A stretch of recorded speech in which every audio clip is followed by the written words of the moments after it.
Easter is one of the biggest holidays in the Christian calendar, existing to celebrate the life and resurrection of Jesus. Over time, however, it's become more a celebration to celebrate all life and a reason to eat copious amounts of chocolate and look at cute rabbits. However, while Easter Sunday may be just one day, the journey to Easter from the start of Lent is filled with many important days for Christians, and of course all these days have their own names. So how did Easter and the holy days that precede it get their names? Now, it must be remembered that unlike other major holidays, Easter and its accompanying days don't have a set date in the calendar, but rather move around, usually between March and April each year. So the dates I will be mentioning in this video are the dates that all these days took place in the year this video came out, 2019. So I guess the first day I see as being the start of the Easter period is Shrove Tuesday, which in 2019 took place on the 5th of March, which of course was a Tuesday. Shrove Tuesday is the day before the start of Lent, which we will get onto in a moment. So to make up for the fasting people will be undertaking over Lent, the tradition was to use up the remaining fatty foods in the house. A lot of the time, a lot of these leftover bits of food would be used to make pancakes, hence why pancakes are eaten in parts of the world on this day, and why the day is also known as Pancake Day. Something I genuinely didn't know until writing this video is that Mardi Gras and Pancake Day are the same thing, with Mardi Gras meaning Fat Tuesday in French, and is celebrated in parts of the world with carnivals. However, none of these names relate back to the name Shrove Tuesday. Well, before Shrove Tuesday was used as a means to eat pancakes, it was the last day to go to confession before embarking on Lent. Shrove comes from the Old Middle English word shriven, meaning to go to confession, and over time Shriven Tuesday became Shrove Tuesday. Immediately following Shrove Tuesday is of course Ash Wednesday, which also marks the beginning of Lent, which in 2019 was the 6th of March. The reason it has this name is due to the fact that usually on Ash Wednesday, people are marked with the cross on their forehead at church services made from ash. This is to show that they have confessed and is a reminder to them of the importance of God. And as I mentioned, with Ash Wednesday comes the start of Lent. Lent is a 40-day period, well minus Sundays, that starts on Ash Wednesday and ends on the Saturday before Easter Sunday. This is used as a time of fasting or just giving up one thing to pay homage to the 40 days Jesus spent in the desert without food or water and refusing temptation from the devil himself. The name Lent as we know it today is just a shortening of Lenten, which is believed to come from the Old English Lenkton, meaning springtime, which makes sense as Lent takes place over the start of spring. The Old English name apparently comes from the West Germanic Lang Itanas, which means long days or lengthening of the days, which too makes sense as Lent usually takes place over spring where the days are starting to get longer. I think the days would start to feel pretty long if you couldn't eat anything. The last week of Lent is known as the Holy Week, and it contains some of the most holy days to Christians, hence why it's called the Holy Week. It starts on the Sunday before Easter and ends on Easter Sunday itself. The first Sunday of the Holy Week is called Palm Sunday, with Palm Sunday in 2019 being celebrated on the 14th of April. This is a day of celebration for Christians, as it commemorates the day Jesus entered Jerusalem on donkey back. The people of Jerusalem were so happy to see him once again that they waved palm leaves in the air in happiness, hence why this day is known as Palm Sunday. The Thursday following Palm Sunday is called Maundy Thursday, which in 2019 is on the 18th of April. This is a day to celebrate the final meal Jesus had with his followers, more popularly known as the Last Supper. At this meal, Jesus gave special meaning to the bread and wine, telling his followers to think of it as his body and blood respectively. At this meal, Jesus gave his followers a new command to love one another, and it's from this commanding that the name Maundy Thursday comes from, as Maundy comes from the Latin word for command, mandatum. Of course, after Maundy Thursday we have Good Friday, which in 2019 is on the 19th of April. Wait, that's today. Oh my god, that's so crazy, it's like I did it on purpose or something.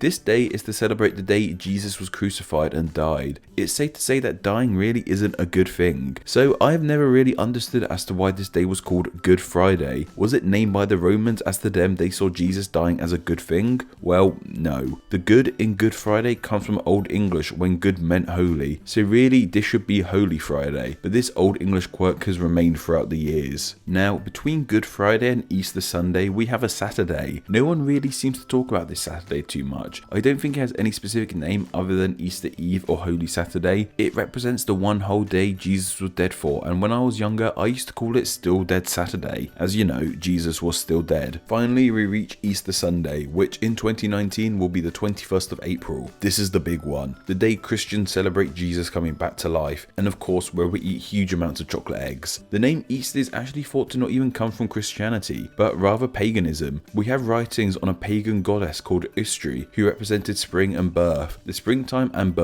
rebirth of Jesus, have always played a large role in the Easter celebrations, so it's believed that Easter Sunday is named after this pagan goddess.